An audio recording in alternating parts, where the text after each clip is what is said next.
Hello everyone, আমি অঙ্কিতা। আর তোমাদের অনেক কিছু জানার ছিল রঘুনাথপুর এনটিএস বা এনএম নিয়ে। তো আমি আজকে সেগুলো কিছুগুলো তোমাদের কোশ্চেন করতে আসতে পারি। তো প্রথমেই অনেকজন কোশ্চেন করছে যে থাকার ব্যবস্থাটা কী। এখানে তো হোস্টেল নেই, কারণ এটা খুব বেশি দিন হয়নি।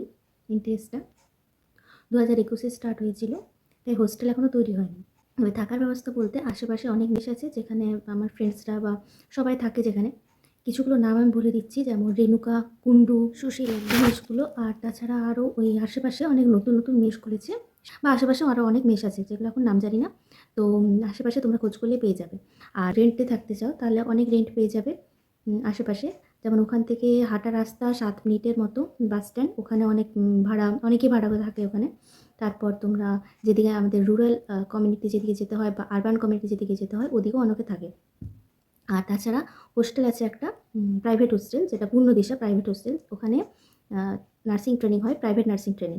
আর বিএলএড ডিএলএড এগুলো হয়। তো ওখানে যে হোস্টেল আছে সেখানে অনেকেই থাকে, আমাদের জুনিয়ররাও থেকেছে, সিনিয়ররাও থেকেছে, আর আমার ফ্রেন্ডসরাও যেখানে থেকেছে। তো পূর্ণদিশার যে হোস্টেলটা ওটা মান্থলি 5,000 নেয় মনে হয়।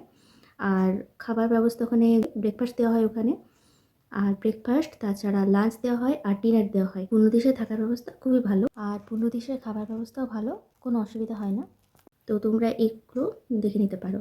আর আমার বাড়ি তো রঘুনাথপুরে, আমি রঘুনাথপুরে এনটিএস থেকে ওই 20 মিনিটের রাস্তা, আমি বাড়ি থেকে আসা যাওয়া করতাম।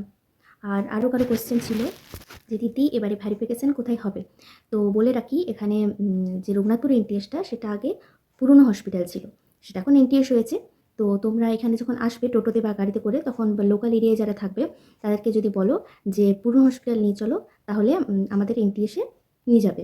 তো এনটিএসে ঢুকে পড়ে যেখানে আমাদের ক্লাস হয় সেখানেই তোমাদের ভেরিফিকেশান যা যা প্রসিডিউর সব কিছুই আমাদের এনটিএসেই হবে, অন্য কোথাও তোমাদের যেতে হবে না। তো এই ছিল আজকের ভিডিও। আরও যদি কিছু জানার থাকে তুমি অবশ্যই কমেন্ট করো। আর হ্যাঁ, তোমাদের কেউ কেউ জিজ্ঞেস করেছিলে যে এনএমদের খরচ কীরকম হয়, আমি সেটাও তোমাদের জানাবো নেক্সট ভিডিওতে। তার জন্য কিন্তু তোমরা সাবস্ক্রাইব করে রাখবে অবশ্যই। তাহলে নেক্সট ভিডিও যদি তোমরা দেখতে চাও কমেন্ট করো যে এনএমের কীরকম খরচ হয়, সেগুলো আমি তাহলে বলে দেবো। ভিডিওটা এইটুকুই, আবার দেখা হচ্ছে নেক্সট ভিডিওতে। টাটা।